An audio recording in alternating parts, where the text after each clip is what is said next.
Allah Maha Pengasih Penyayang. Turunan Adam boleh masuk, malaikat boleh masuk, jin boleh masuk, dengan satu catatan: jika engkau berada di dalam surga Indonesia, ikut sujud menghormati Adam. Tapi kalau kamu pamer silsilah, menghina penduduk Indonesia, keluar dari Indonesia. Jelas apa jelas? Gitu aja kok. Ya Allah, karena engkau telah menghukum, mengkriminal saya akan terus mengganggu penduduk surga ini. Turunan Adam akan saya ganggu. Dia yang melakukan kriminal, melakukan tindakan kriminal, Allah dituduh melakukan kriminalisasi. Dia yang melakukan kriminal, dia yang melakukan kejahatan, Allah penegak hukum yang dituduh melakukan kriminalisasi. Itu adalah iblis.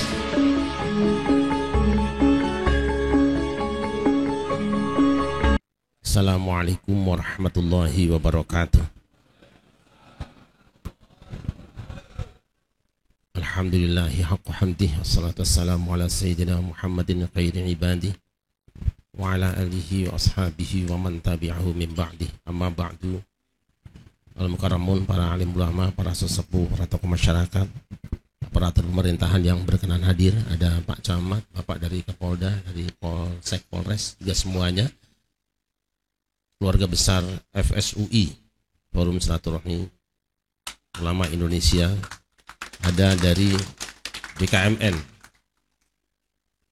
Dewan Keluarga Mubalik Nusantara, bil khusus guru kita semua, Tebagus Ki Haji Imaduddin Usman, hamba-hamba Allah, keluarga besar Padepokan Dakwah Sunan Kalijaga. Terima kasih banyak buat Kiai Manan, Gus Hendi, juga semuanya. Hadir juga di sini salah seorang cucu dari Kanjeng Sunan Derajat Lamongan, Kiai Qasim. Allah Subhanahu wa taala mengumumkan, inni khaliqum basyaram min salsalim min hama'im masnun wa idza sawaituhu wa nafakhtu fihi min ruhi faq'u lahu sajidin. Malaikat, aku akan menciptakan makhluk baru dari tanah. Nanti kalau aku sudah selesaikan fisiknya dan sudah kupasangkan ruh padanya, kamu semua sujud menghormat ke dia. Seluruh malaikat sujud illa iblis, kecuali iblis. Allah tanya, ma man'aka alla tasjuda idh amartuk. Wahai iblis, iblis ini ibe juga, imam besar jin.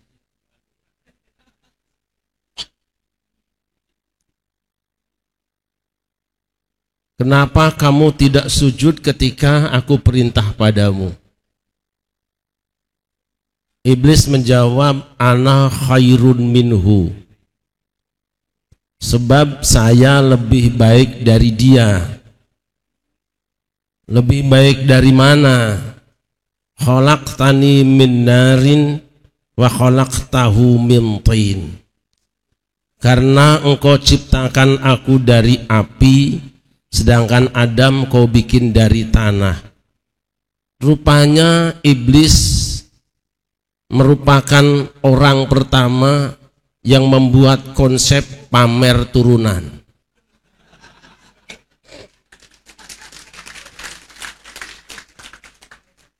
Aku kan silsilahnya bin api, sedangkan Adam bin tanah.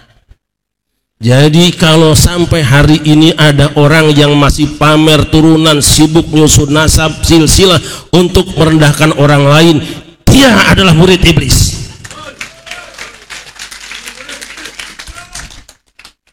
Jelas apa jelas?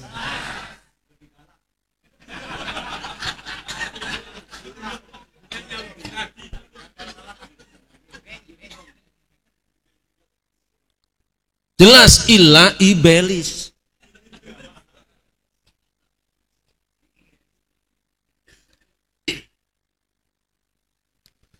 Terus apa tindakan Allah? Allah tidak mau panjang-panjang. Fakhruj minha fa innaka rajim. Keluar siati dia. Ini udah jelas belum? Tinggal di surga bareng-bareng dengan Adam, bareng-bareng dengan malaikat, tinggal di surga. Tapi dia merasa lebih hebat dari yang lain. Hanya satu pilihannya, keluar, jangan ada di tempat yang subur ini.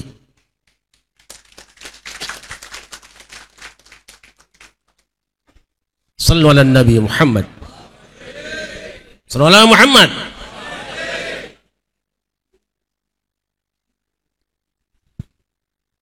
Jadi kalau besok Indonesia ini, kata Syekh Ali Tontowi, Al-Jannah, dalam buku yang namanya Fi Indonesia, dia mengatakan Yaumun fil Jannah, satu hari dalam surga. Yang kumaksudkan dengan surga bukan surga di akhirat, karena untuk masuk ke dalamnya harus ada amal yang baiknya. Yang kumaksudkan dengan surga adalah bukan Suaisirah, surga di dunia bukan Yaman, surga dunia bukan Sabah, surga dunia bukan Suaisirah, surga dunia adalah Indonesia. Allah Maha Pengasih Penyayang.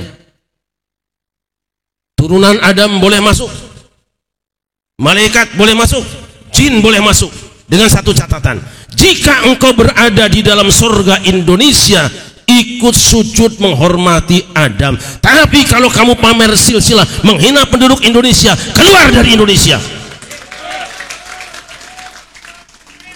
Jelas apa jelas? Gitu aja kok. Sudah keluar, rupanya terusir, tapi bukan mau umroh loh ya, bener usir. Begitu mau berangkat masih sempat ngomong, fabima aghwaytani la aq'udanna lahum siratakal mustaqim. Ya Allah, karena engkau telah menghukum, mengkriminal saya akan terus mengganggu penduduk surga ini. Turunan Adam akan saya ganggu. Dia yang melakukan kriminal, melakukan tindakan kriminal, Allah dituduh melakukan kriminalisasi. Jelas ya? Dia yang melakukan kriminal, dia yang melakukan kejahatan, Allah penegak hukum yang dituduh melakukan kriminalisasi. Itu adalah iblis. Dah. Adam santai saja yang dihina, tenang be. Sekian tahun keluar, berada di luar negeri, pulang. Anehnya iblis bisa masuk ke dalam surga. Kenapa? Ada yang mengatakan bahwa iblis masuk surga itu karena ada kendaraannya ular. Rupanya kelompok ini bisa masuk istana karena ada kendaraan politik yang menampung dia. Maka saya bilang, NU punya politik, awas. Muhammadiyah punya politik, awas. Partai politik mana saja yang kemasukan kelompok ini, jangan didukung.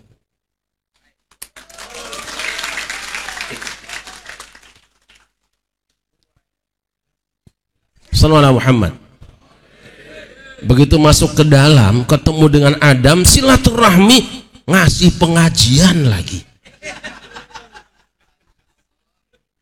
Adam merasa karena dia tamatan luar negeri, sudah pulang dari luar negeri, dianggapnya lebih pinter. Padahal Adam jelas sanad ilmunya langsung dari Allah. Dia bener ilmunya, kok malah ngaji yang gak jelas ilmunya. Karena apa? Dia baca ayat cuma tafsirnya berbeda dengan Adam. Adam memahami firman Allah karena sanadnya mutasil, jelas silsilah ilmunya. Ini dia kan cuma dapat dari YouTube.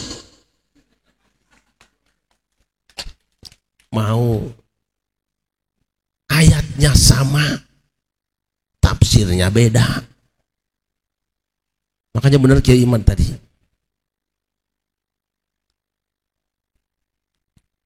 kudu jelas gurunya.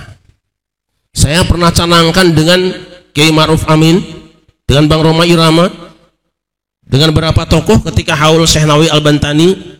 Pastikan bahwa referensi keagamaan orang Banten semua kitab-kitabnya Syekh Nawawi Al-Bantani.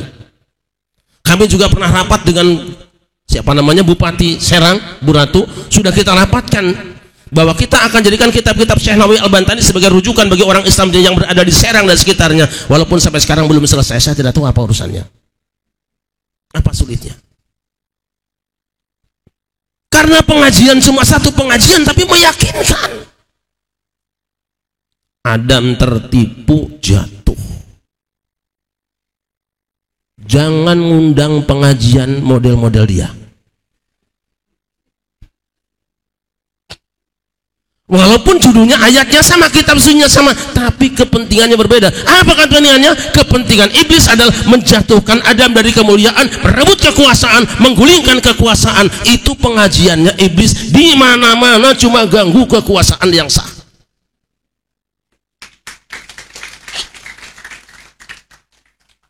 Sallu ala Muhammad. Nah,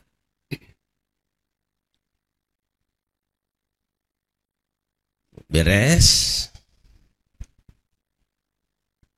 Adam jatuh dalam krisis, dalam kehinaan. Ada pertanyaan sekarang. Janji iblis rupanya berhasil tadi. Sumpah iblis, komitmen iblis berjalan. Kiri, kanan, depan, belakang, semua akan kami datangi, akan kami didik gembleng umat manusia. Wala tajidu aktsarahum syakirin. Tidak banyak orang yang bersyukur. Sampailah kepada Bani Israel, NKRI, Negara Kesatuan Rakyat Israel. Mereka karena berpecah belah dari berbagai macam suku, gara-gara berpecah belah kemudian mereka dijajah oleh Jalut dan pasukannya. Mereka minta kepada Dewan Syuranya supaya diangkat seorang pemimpin. Begitu diangkat seorang pemimpin, protes. Innallaha qad ba'atsa lakum Taluta malika. Sungguhnya Allah telah mengangkat di atas kamu untuk kamu semua Talut sebagai raja, sebagai pemimpin kamu. Protes. Kenapa? Selama ini kalau ada pemimpin dan nabi dari dua suku di antara 12 Israel, yaitu Bani Yahudi dan Bani Lawi.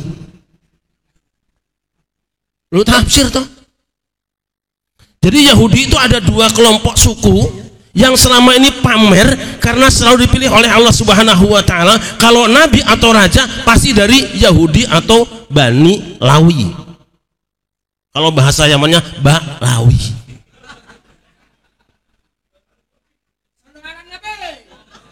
Lo ini tafsir tuh, bener ya?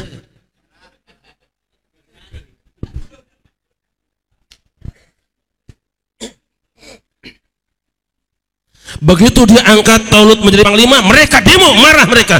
Anna yakunuhu lahul mulku alina wa nahnu haqqu bil mulki minhu wa lam yu'ta sa'atan minal mal. Bagaimana Allah angkat seorang pemimpin bagi kami adalah si Talut. Dia bukan Bani Yahudi, dia bukan Bani, dan dia adalah orang miskin. Rupanya tidak boleh jadi ketua organisasi, jadi ada majelis apapun ketuanya kudu dia. Main hadroh juga yang keringetan orang lokalnya, yang nyanyi dia, amplopnya buat dia, itu dia. Makanya hari ini bukan saya anti hadroh, hadroh sudah hebat semua di sini. Kita tampilkan musik klasik apa asli Indonesia hari ini.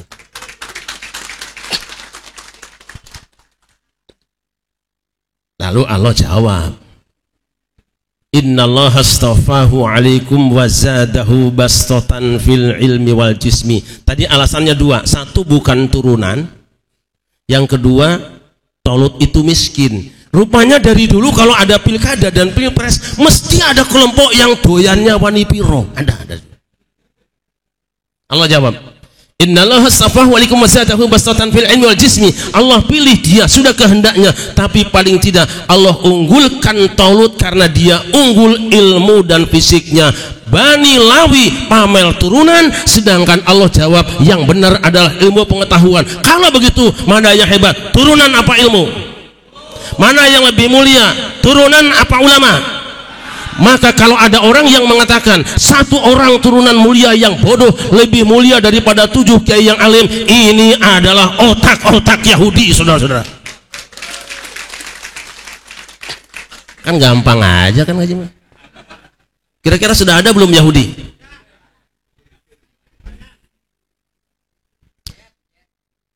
Sallallahu alaihi Muhammad. Dah kita balik lagi supaya singkat. Adam turun ke bumi, terus punya anak kan? Qabil lahir dengan Ikrimah, Habil dengan Labudha, suruh kawin silang. Ini urusan kawin juga ribet si Qabil nih. Dia nggak mau, katanya nggak sekufu.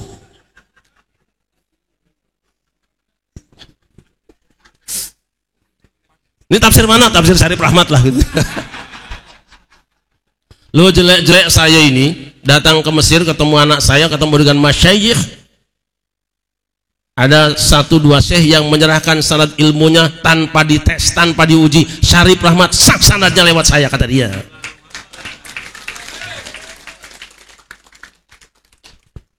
Urusan kawin saja ada yang ribet. Dia maunya kan sama adiknya yang sekufu, sama kebarannya. Jadi konsep yang meributkan soal tidak boleh kawin, merasa lebih mulia daripada yang lain, lebih senior daripada yang lain, ini adalah konsep Qabil. Nanti kalau kita baca silsilah Imam Syafi'i, salah satu keterangan mengatakan bahwa Imam Syafi'i itu ibunya adalah seorang yang bahasa sekarang syarifah, tapi ayahnya bukan. Sadar nggak ketika kita mengatakan haram seorang syarifah kawin dengan yang bukan Sayyid, bukan Habib, berarti kita sudah menganggap Imam Syafi'i telah berzina orang tuanya. Saya punya bukunya itu. Siapa yang kawin dengan yang bukan Sayyid, bukan Habib, maka dia sama dengan berzina. Wallahi, wallahi, ini adalah fatwa sebahagiannya pesanan dari Londo, saudara-saudara. Dah segitu aja, nggak usah banyak-banyaknya.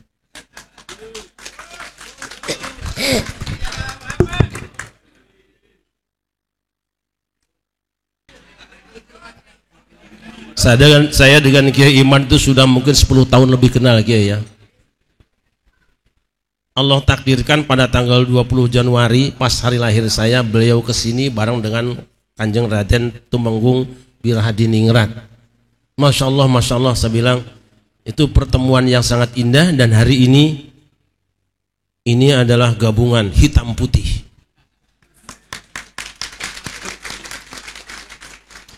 Terdoakan beliau sehat, panjang umur, dan pada suka wajib ikut menjaga beliau. Siap? Saya sering katakan, dan pada Nusantara Bermunajat yang keempat di Bandung kemarin, yang dihadiri oleh ribuan orang dari beberapa daerah, saya bilang, kita terima orang Cina asal jangan menghina. Kita sambut orang Arab asal beradab. Kita sambut orang Japan asal sopan. Silahkan masuk orang Eropa asal tidak sumpah serapah. Tapi siapa saja coba-coba menghina pribumi, keluar dari negeri pertiwi.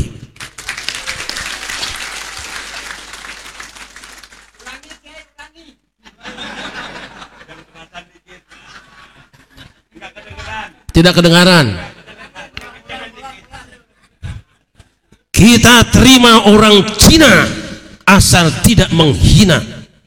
Kita sambut orang Arab asal tetap beradab. Kita terima orang Japan asal sopan. Kita terima orang Eropa asal tidak mengembangkan sumpah serapah. Tapi siapa saja coba-coba menyakiti dan merendahkan pribumi, keluar dari negeri pertiwi.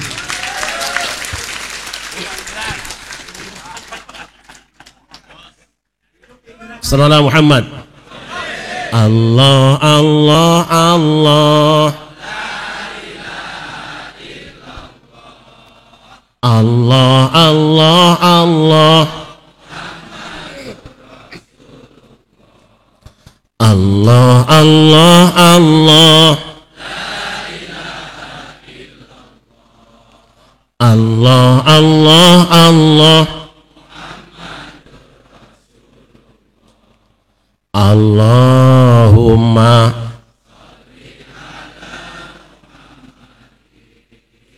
Ya Rabbi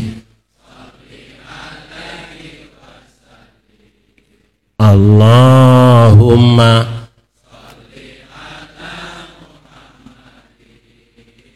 Ya Rabbi. Saya ingin mengucapkan terima kasih kepada teman-teman sekalian yang telah kompak, guyup, rukun.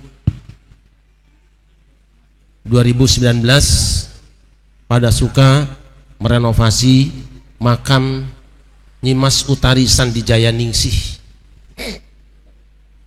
yang ada di Tapos, dan kita melakukan upacara 17 Agustus di sana. Siapa beliau? Beliau adalah putri keraton Mataram yang rela menjadi telik sandi nyusup ke tengah pusat kekuasaan Belanda dan berhasil melakukan penyamaran dengan menyamar jadi penyanyi dan penari, dan pada akhirnya sang jenderal Belanda itu bisa dia sembelih. Bangga saya, malu kita. Saya berharap ada di antara wanita pada suka yang juga yang bermental pejuang, bukan pecundang. Untuk itu saya mewakili semua jajaran Dewan Pimpinan Pusat pada Pekanbaru Sunan Kalijaga mengucapkan mohon maaf apabila selama ini ada hal-hal yang kurang berkenan. Mungkin ada di antara bapak dan ibu yang belum sempat saya kunjungi, baik langsung maupun lewat mimpi, karena saya tiap hari ngabsen. Sebetulnya saya minta, ya Allah, kalau bisa badan saya tidak datang tapi mereka bertemu saya dalam mimpi. Paling tidak itu tanda kasih sayang kami semua di sini. Dan tentu bersiap-siaplah para dai pada suka. Kita akan segera mengadakan pertemuan khusus untuk mubalik-mubalik pada suka.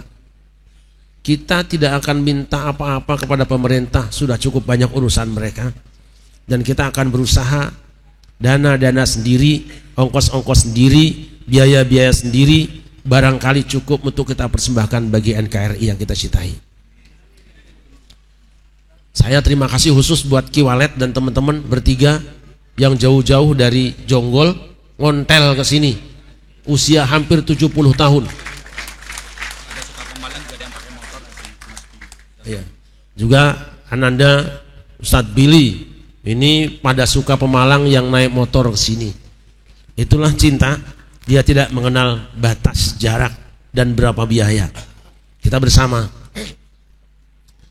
Tentu mudah-mudahan Allah pertemukan kita dan persatukan kita dalam kebaikan dan kebajikan. Segera beresi struktur pengurus seluruh Indonesia, karena kita akan menghadapi tahun pemilu. Tapi insya Allah 20 Januari yang akan datang, Nusantara Bermunajat akan diadakan di Provinsi Banten.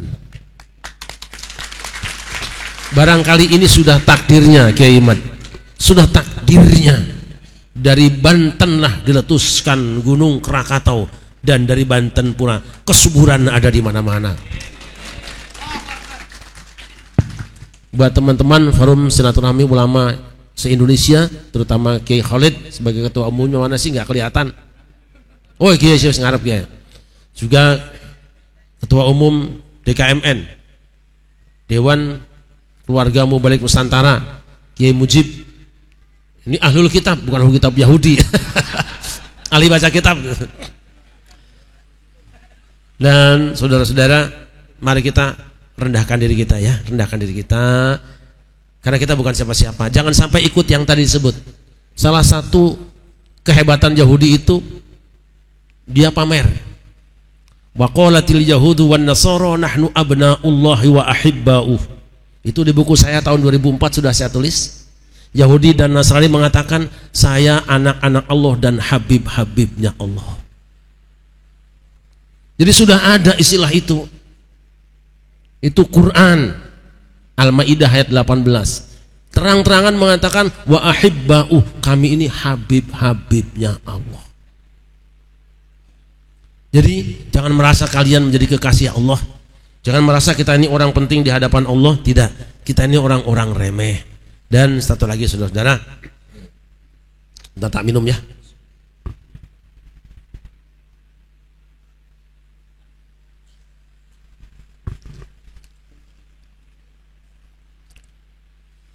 Orang Yahudi itu memalsukan nasab. Ini Quran loh. Sepeninggal Nabi Isa, tiba-tiba ada orang Yahudi yang menisbatkan Isa itu anak Bapa, anak Allah.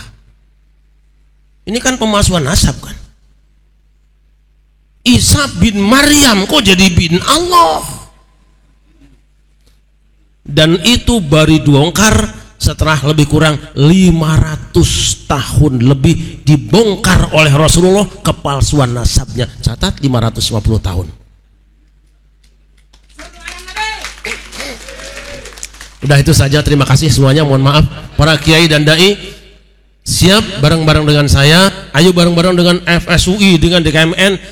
Janji bersama kita jaga Islam pasti, NKRI. Terima kasih. Assalamualaikum warahmatullahi wabarakatuh.